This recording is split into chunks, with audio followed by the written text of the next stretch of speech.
No, I think we've all, I mean, I've had family unfriend me. You reach out to them to say, hey, we're not friends. What's going on? And they don't even get back to you. They don't even want the conversation. I think in a lot of cases, what that is somebody scrolling through a feed late at night, and the little bed bug crawls up their back end, and they get irritated, and before they go to sleep, they just unfriend, or they do this or they do that or whatever. And then when they get called out on it, they feel uncomfortable. Now, you I've know, I've done it twice.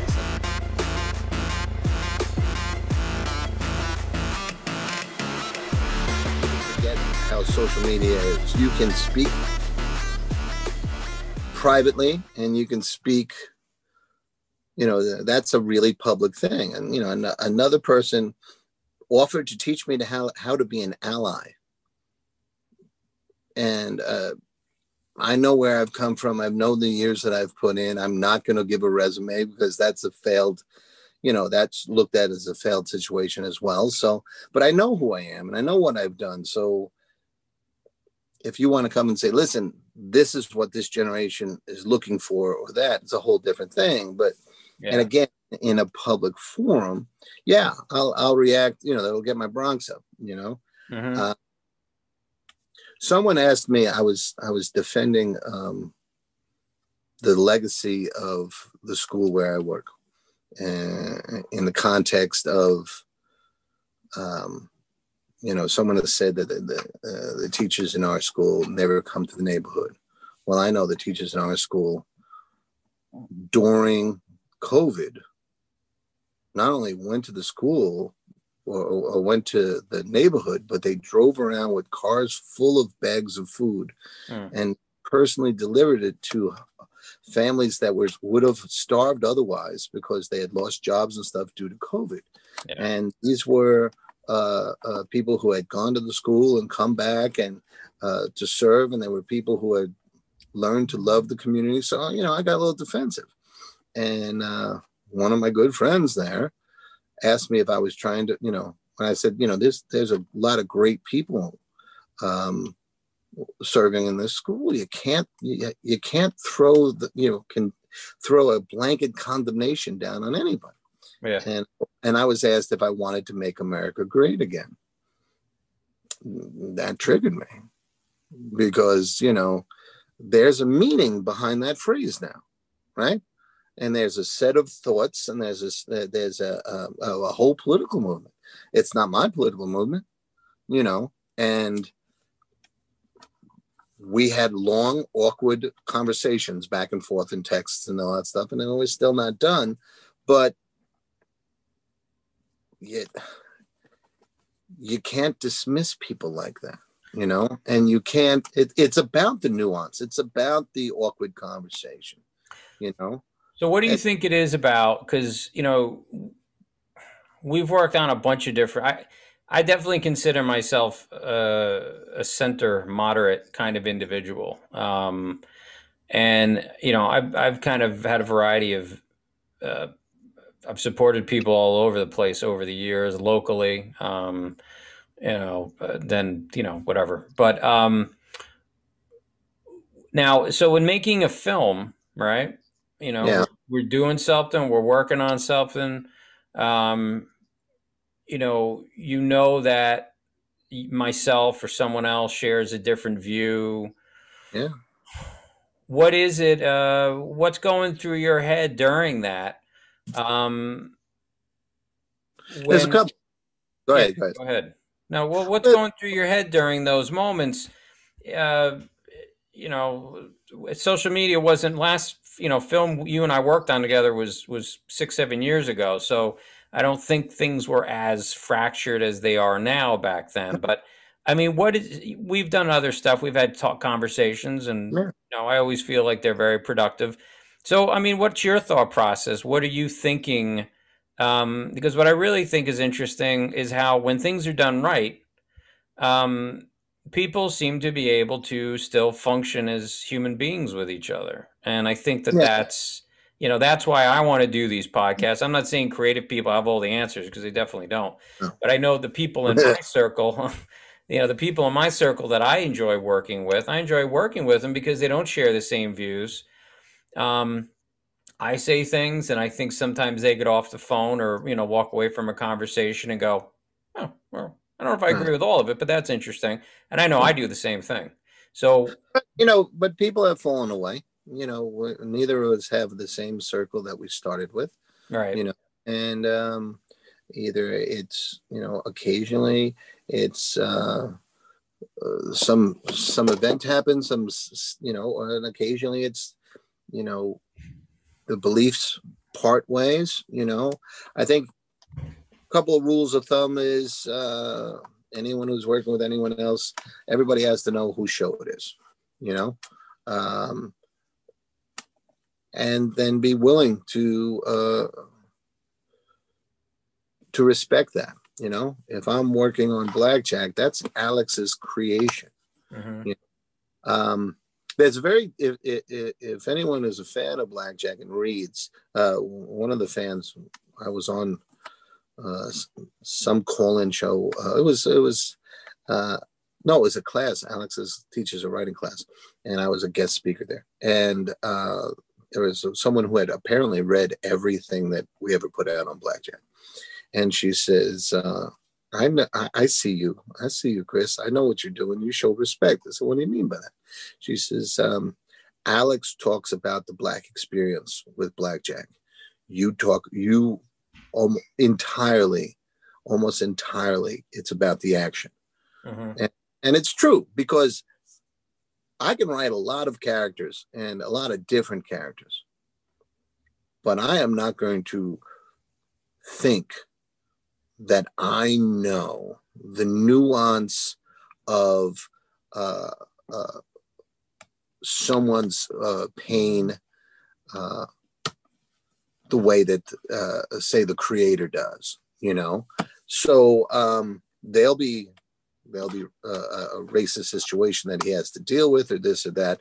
But mostly, last time I wrote a story about him, he was in a tank racing through a burning forest to save a couple of kids, a bunch of kids. And and Alex wrote, would write maybe a little more about the racism of the day. And they both resonate. They both resonate with the problems of 2020 or 2018 or whatever the years are that we're putting them out. I think that we have to be cognizant of each other's view and the richness that it offers as opposed to the limitation. There is an element that enriches the community with social media or with this with an alternate lifestyle, with a diverse ethnicity. Yeah, all of that enriches the culture. But whether it's we will not be replaced or, Black Lives Matter or any of those things, if you are using it as a club to club down other humans, that's where it goes off the rails. Do you feel there's some entertainment nowadays, some shows where they are using it as a club to kind of beat down others, or do you think it's I don't know. And then I don't want to be misunderstood that I'm saying that those two mentalities are equal, right? because the KKK and Black Lives Matter are not equal. And if people disagree with me, I look forward to your cards and letters. But it, there are. There's shows that are not for me, and that's as far as I'll go with it. And sometimes it's because I want more from the writing, and some because I'm 58 and Right. I'm not 20 something,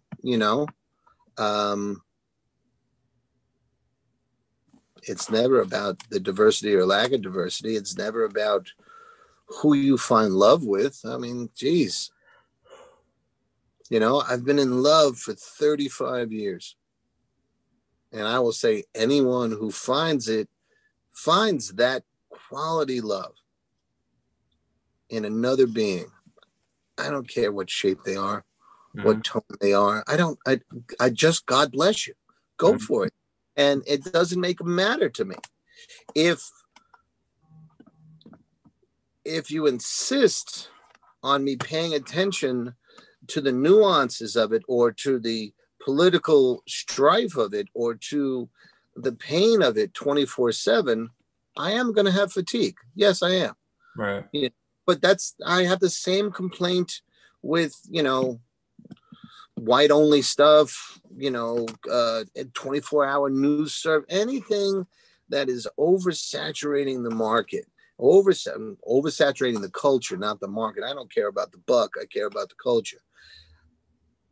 And only interested in its own agenda. I think that's where the problem comes from. If you're of the greater community, I embrace you. If you're in a bubble community, whatever that bubble is, I'm saying that there's a problem. I'm saying that there's a limitation factor that prevents communication and prevents progress rather than enhances it. And it's not equal. My pain is not equal to some of their pain, depending on which group. No, it isn't. But I have pain and you have pain. And maybe we can use that as a common ground to say, okay, let's talk. And that's kind of what is going on here. That's one of the reasons I was interested in seeing where you go with this. We have had disagreements, and it never got crazy and any of that sort of stuff. But, the last 12 years, we could both feel that the atmosphere was getting less safe to have a conversation. I find that for two people who love words and love communication, I think we both see the absurdity of that and the danger of that. You can't exchange ideas. I mean, that's the one thing that separates us from animals. Well, I think the problem is that when you stop exchanging ideas and you're supposed to only believe one thing, whatever that is, you start to get dangerously close to the world of fascism, where you're only supposed to do one thing and wear one thing, whether that's a brown shirt or a white hood. It gets dangerous. And I think, I know that was kind of what my concern was with, and that was one of the reasons why, I was excited about having you as a guest, with the writing and knowing that you're someone that's not excited, but someone who welcomes the feedback for your rewrites and, having people give you suggestions. My issue with it was, can I trust the feedback? You got the source. When everyone is supposed to, according to some of these young lads and ladettes who did the script analysis, if you didn't believe it or write it in the way that they wanted you to, there was names put towards you and right, because everybody's got labels now. But since the dawn of time, there's been editors and feedback givers, and we've always measured them with the same stick, right? Are their comments serving the story? Are their comments story-based, if we're talking about storytellers? If they are, fine. If they're out in left field, then they're wrong. There was, I don't want to take this dead guy's name through the mud again, but there was a sports commentator who was extremely popular. And then he made this comment about this athlete. He says, the blacks, they're built differently than us. This stupid ass, and off he went and well deserved, it's you can't be that ignorant, Now I'm going to flip the coin. you also can't be so over-informed that everyone else is wrong. You know, there's a great anti-racist movement going on now, but that doesn't mean, you know, they like to say that everybody's racist. Okay, that doesn't mean everybody should be condemned. That means that we as a human race are flawed, absolutely flawed. And there have been atrocities, yes, there have. And the country needs and the world needs to grow. Yes, it does. But you don't grow by dismissing everybody. You don't grow by condemning everybody. You don't grow by just saying there's nothing you can say to contribute. You know, and maybe I'm going too extreme on that, and I don't mean to do that. What I mean to say is that against all odds, and after all these months of COVID, and after 12 years of extreme division in this country, after all of that, I am still foolish enough to have hope. And it's getting harder. It's getting harder to sustain that hope. And the only thing that I can say will save that hope is if we listen with mercy and listen with grace and try and find the common ground, as difficult as it is, and build upon it.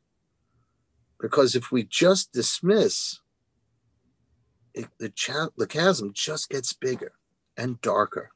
And you know, I feel like the thing about COVID, that I mean, I always think there's a bright side to everything if you look for it, and sometimes you have to really dig, like we've had to deal with this COVID craziness. But you know, the one thing we realized was that you know, depending on in some cases, your ethnic background, you had a better chance of dying from it. But in all cases, all of us had to be careful.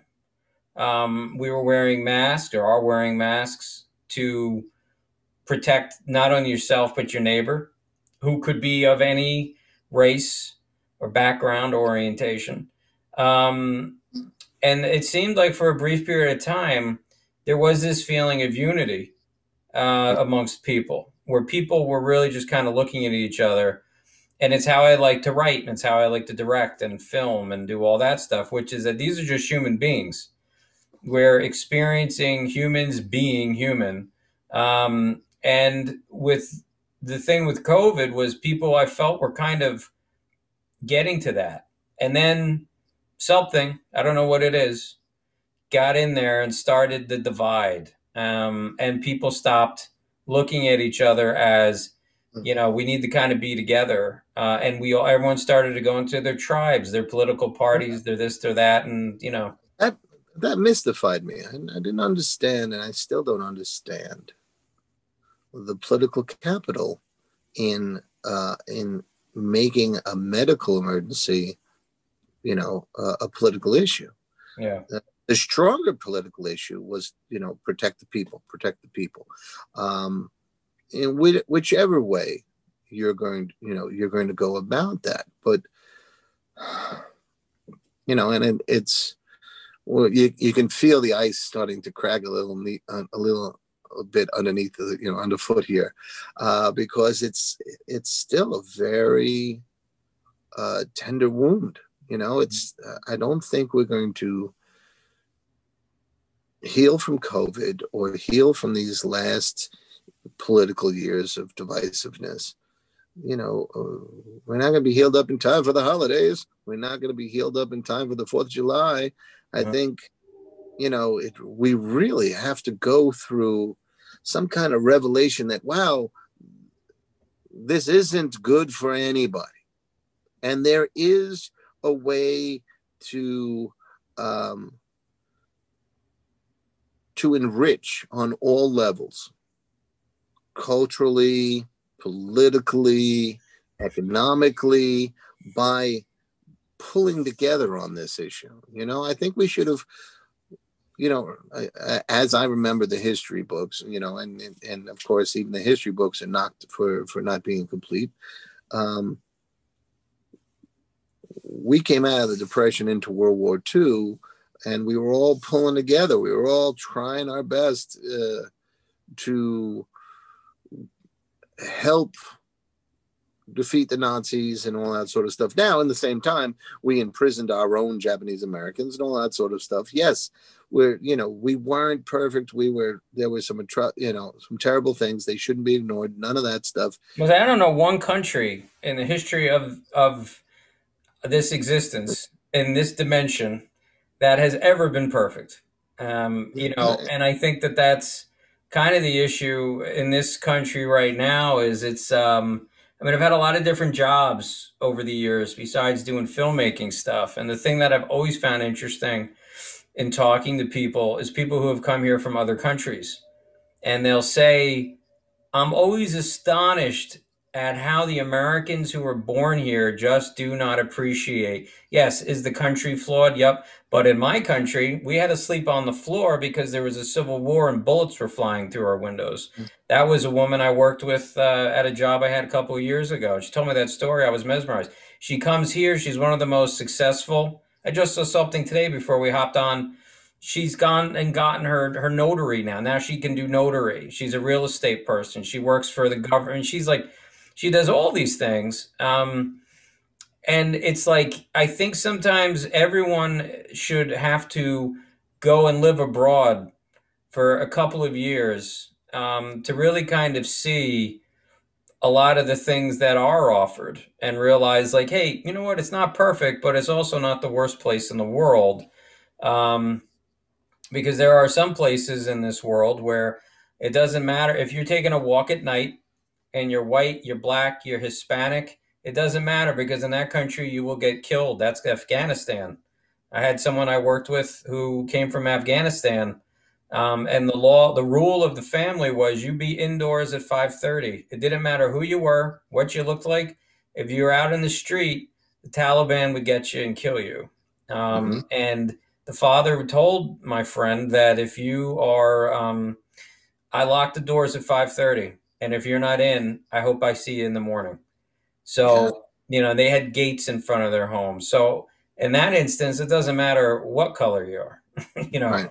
And I think that there's the thing that I enjoy and I will continue to write regardless of what I'm, getting in response with script analysis is writing about human beings and writing about people who are just out there trying to, learn and go from, Archie Bunker, you brought him up before, in a roundabout way from the insult that your brother gave you. Yeah, that's a direct quote from Archie Bunker, I think. One of the reasons why Archie Bunker was captivating to people was you knew inside there was this human being. He had his personality, but then he had his soul. His personality was a mess. His soul was good. And through that amazing acting from Carol O'Connor, you got a very relatable, vulnerable human being that was trying to figure out his way in the world. And a lot of times he didn't do it correctly. Yeah, I mean, there was one of the things about Archie Bunker, about Jackie Gleason's character on The Honeymooners, on so many characters, was that they, Fred Flintstone, they were flawed and they were wrong about so many things, and they were going to step on that rake, But then, even someone as outspokenly racist as Archie Bunker, he had Edith, and there was a pathway in, as rough as he was on her, there was a pathway in where you could see the glimpse of his humanity, and with the Sally Struthers character, you could see the glimpse,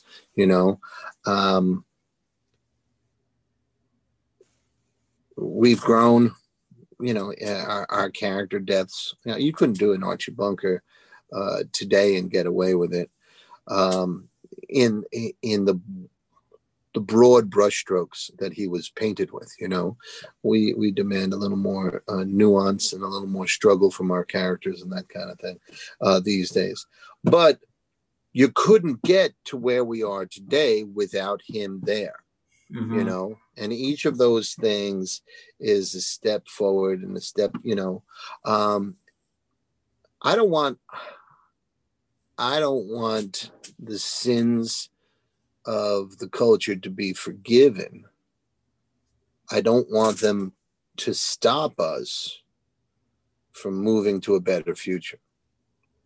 If you're hung up on, and I'm not saying forgive and forget, I'm not, but if you're hung up on either side with this is my position and I'm sticking with it, then you can't make progress. And if you do blanket dismissals, you can't make progress. Right.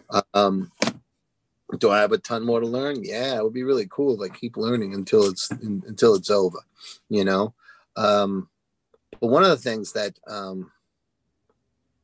I see these days is that I think we're starting to get close to making this similar mistakes that I've seen made before. The kind of mistakes that collapsed movements, that stopped movements from continuing to progress. And I think that's one of the things I'm most distressed about. What do you mean? What do you? Well, if there's a desire for absolute condemnation on any group's part towards any other group or any other individual, then both sides start digging their heels in.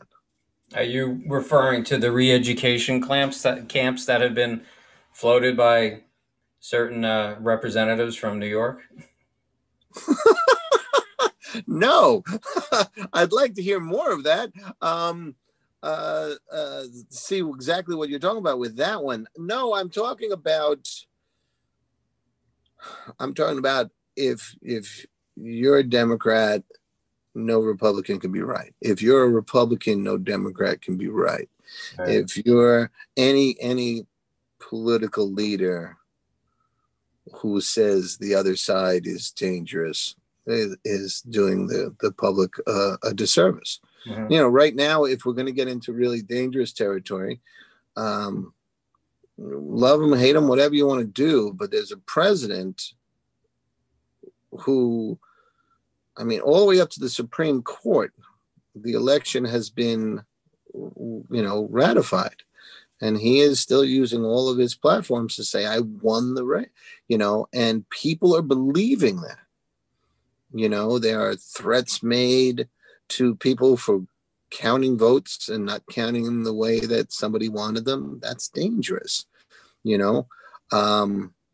Just before we came on, one of my sons said, did you hear what happened in Florida? And let me just say up front, I didn't see the report because I was on my way in here to talk with you. But apparently there was some whistleblower from the Florida governor's office or the Florida state politics or state government she was a doctor. Again, this is vague knowledge because I didn't see the report. But as I understand it, she was someone who had inside knowledge of the number of COVID cases and went public saying they're being underreported. And,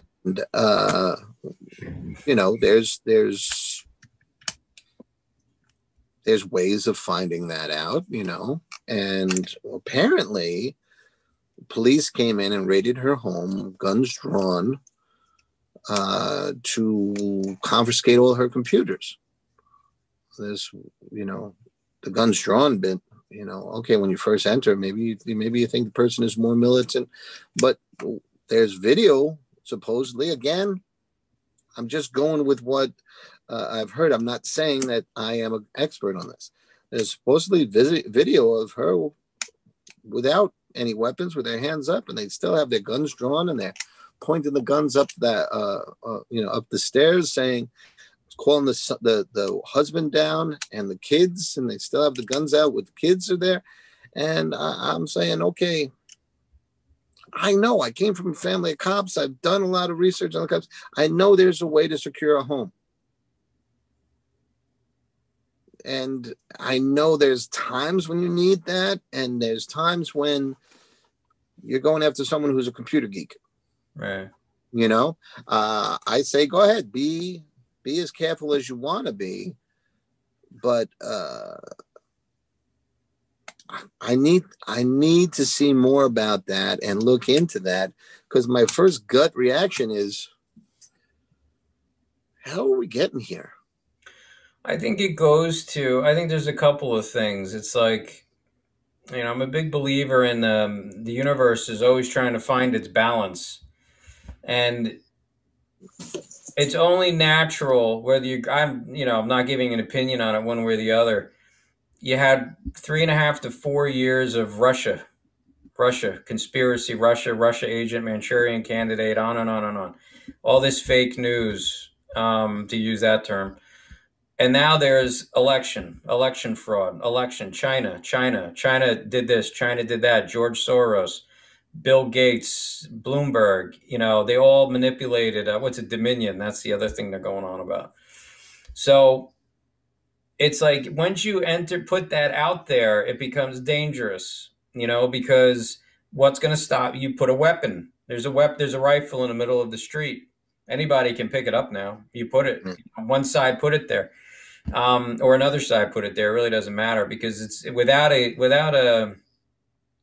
hitch, there will always be the other side willing to pick up that weapon. Yeah. And I think that, I didn't know about the story in Florida, but I heard about a story, I think over the weekend. And I still don't know about it. Yeah. I want to be clear. I still don't know enough about it. Yeah. And I'd read briefly about a story in New York where someone was defying Cuomo's orders about keeping a gym or a restaurant or something open. And the cops came in with guns. Staten Island. Yeah, the cops came in, guns drawn, over the top response. And now that's a Democrat. Florida's a Republican. I feel like, that's why I'm really talking a lot about that tribalism. Yeah. And to go to the thing that you spoke about, which was when you're doing a production or a project, you kind of know who's in charge. You kind of know what the structure is. And nowadays, I think in our larger society, we don't know what the structure is. We don't know who's in charge. We always relied on the media to give us the news, bronchite, and we don't really have that anymore. So it's kind of like, who's in charge and what's the news and what's going on? And, it just becomes this, and you see both sides taking these drastic actions. I saw an interesting, there was some kind of year end. There's all these different things, right? The top 20 films, there's really not, there's harder to do that this year because of COVID, right? But there was an article about, I don't know, 10 things or however number of things that could be done now to improve the world, right? Or improve it.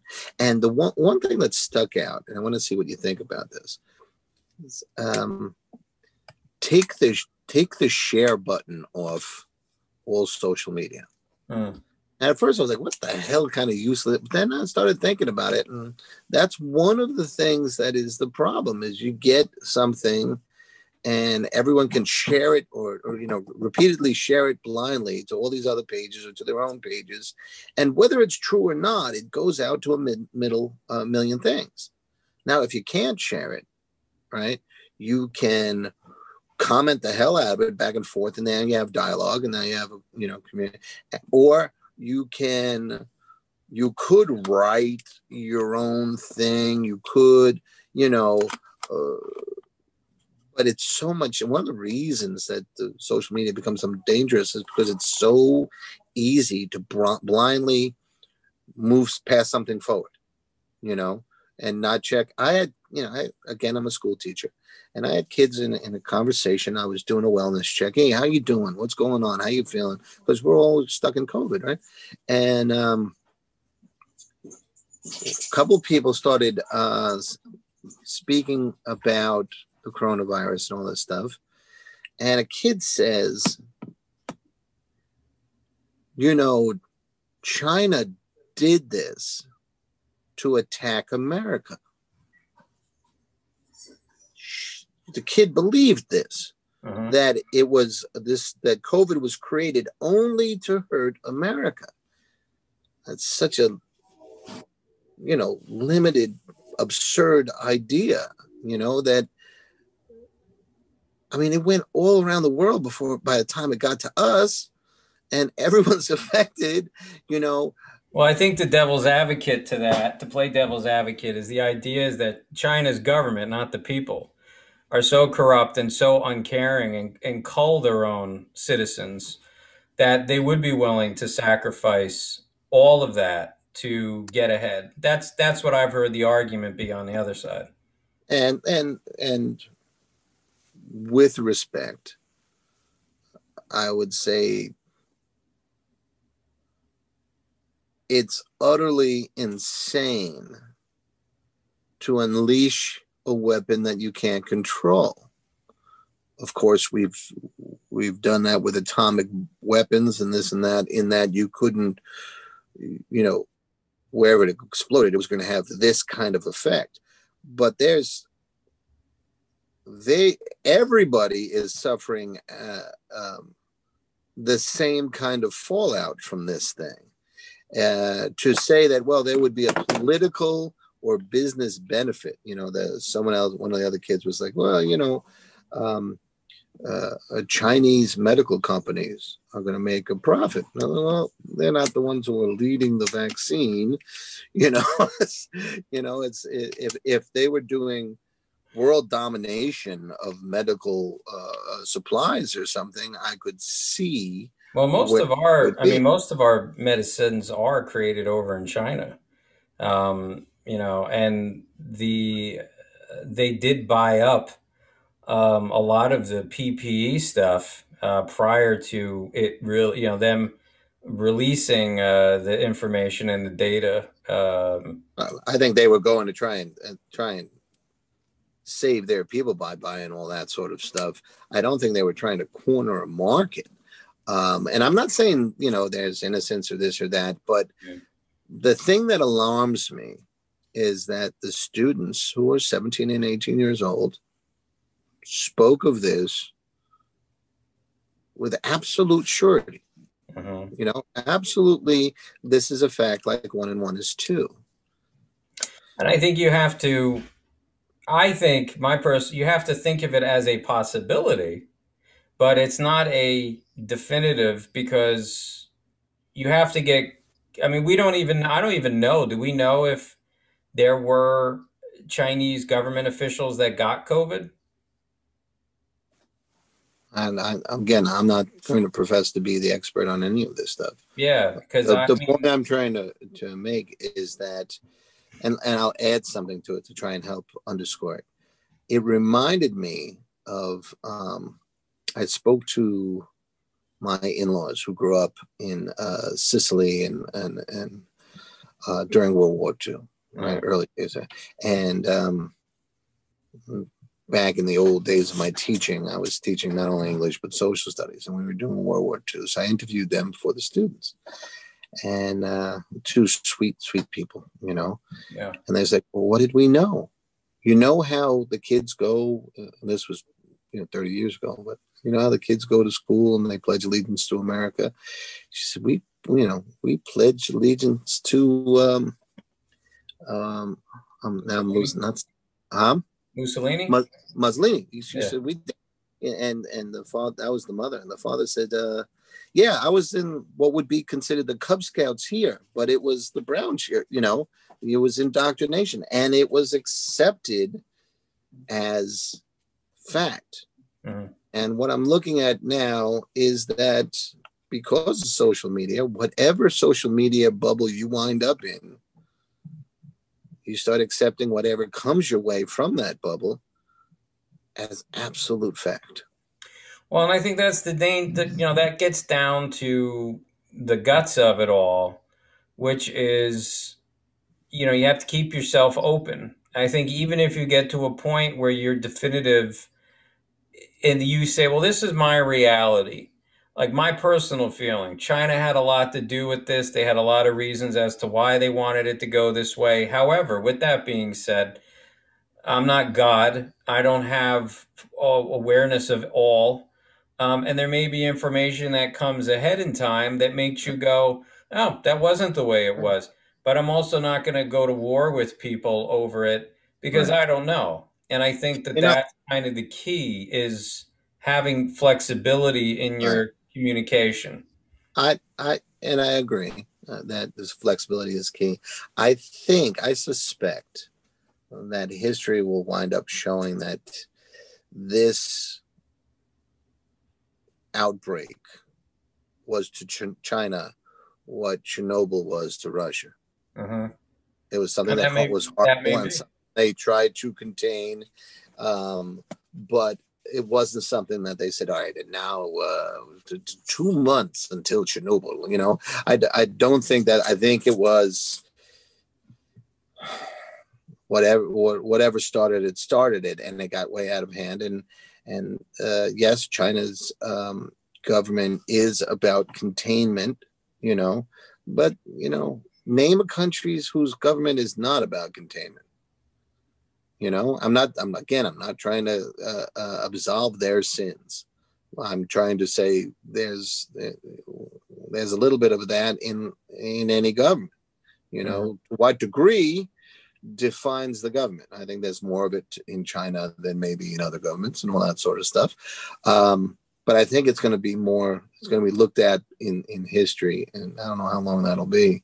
More like a Chernobyl than it would be some nefarious plan to and that's the way the kids they've been some a small number have been fed that it's a nefarious plot with one target. And I because it's take any angle you want on it.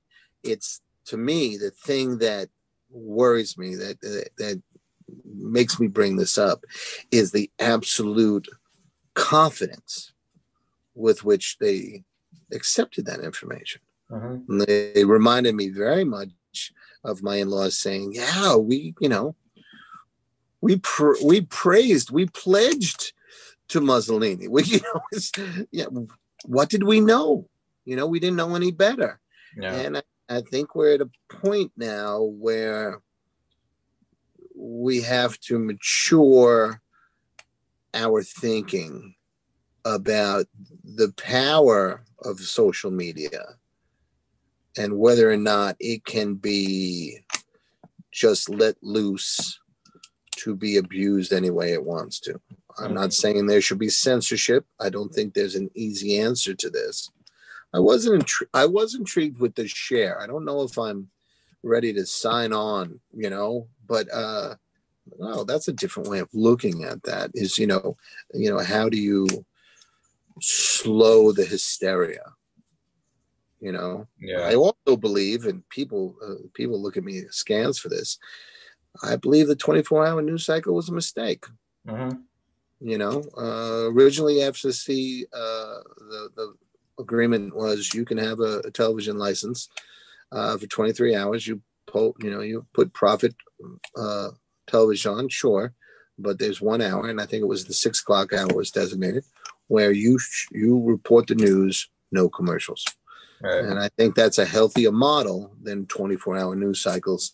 And if you really look at it, if you look at any station, whatever station you love, I apologize if I make you feel mad, but it's any 24-hour news, there's about 5 or 10 minutes of news per hour. Mhm. And the rest is talking heads or different angles on the same story. Yeah. And it gets to, propaganda or to head shaking and all that stuff. And in some cases, indoctrination. Name your station, Well, because if you watch 6 hours, how else can you be? there's a lot of echo chambers, there's a lot of just people, any of the stations, you can literally take a screen grab and put all stations together, and a bunch of people with the talking heads all saying and agreeing with each other, and this one's evil and this one's evil, and then this one's great and this one's great and whatever. And I think that that just, yeah, it is. It's an indoctrination. And I think that that is, like I said, the thing that I've always enjoyed, is the ability to have these kind of conversations with people who I know don't agree, or see the world slightly differently than me. Yeah. But the nice thing is, as we wrap this up, I still know we're going to be chatting, and I'm going to have Yeah. you in the next movie. So That would be cool. I would yeah, handle. so it's You're gonna have to have a little chunkier of a character for me. COVID has gotten a couple of pounds on me. well, we'll talk about it after we stop recording. But yeah, no, it's I just think that look, I'm not an expert in the world. Really, none of us are. Some people are probably a little bit better than others, but But I think it's good when you're able to just have a conversation with people, and listen and realize, hey, I don't have to agree. I also don't need to call them a name. And like, I'm guilty of getting angry at people and unfriending as well. I'm not a hypocrite. we're trying to grow, and as better minds than me once have said, Mhm. as long as you just keep talking. Yeah, yeah, and You I know? think I think that if social media has one sin, it's that it's given everybody the shroud that they can hide behind, and put a little hole in there and put a little sniper rifle and shoot at Mhm. people and then hide. And there's something about having to be in front of somebody or doing something face to face and having to realize that you're dealing and talking to another human being Yeah. who is going to, spend time with their family, go have dinner, think about their day, worry about their tomorrow. Those are all things that we all do. Even those who disagree vehemently with us or tell us that we're not allies or we're this or we're Right. that, those folks are still getting off their moment of attacking and Huh. saying, I want a hug tonight, or I want to eat, or I want to go get ice cream, and they just Yeah. become a human being. And I just think that's that's what I always loved about the creative film stuff, and that whole creative world is, whether you're starting it at a theater company like we did, working on a Mhm. project, Yeah. you're sitting down, coming up with horrific dates that everyone, I don't care who you are, have gone through. Horrible dates. That's something we all have in common. Yeah. Um, and which is why I think that one resonated with people the way it did. Maybe if we'd made it for more than $400, who would have gone further. But it's like there are all those elements that we're all dealing with, and it's just the fact of the matter is everyone's going to put their head down at the end of the day and hope for a better tomorrow. And Yeah. I think that if we can start getting out of this thing that social media has indoctrinated us with and realize that our information and our news sources and potentially our politicians are not our friends, we're each other's friend. We Yeah. might be able Well, I think that we approached, and social media is, forefathers or whatever were part of the way we approached it. But we approached the social media, or we're told to approach social media as creating platforms. Mhm.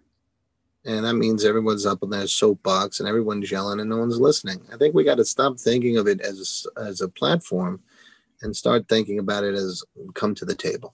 Absolutely. Yeah. You know, Yeah. Maybe we'll change it. It won't be Facebook. It'll be Face Table. table. Whatever. Yeah. Table face. Table face. I am the great and powerful table face. Yeah. Too many drinks and you'll be a face to the table. So, but Chris, this was great. I appreciate it. Thank It you was for the awesome to opportunity, have you brother. on. Yeah. And, we'll be talking soon anyway, but I want to thank you for coming on, and Cool. definitely be chatting with you soon. Anytime. Thank you very much. It's always great. My pleasure, Chris.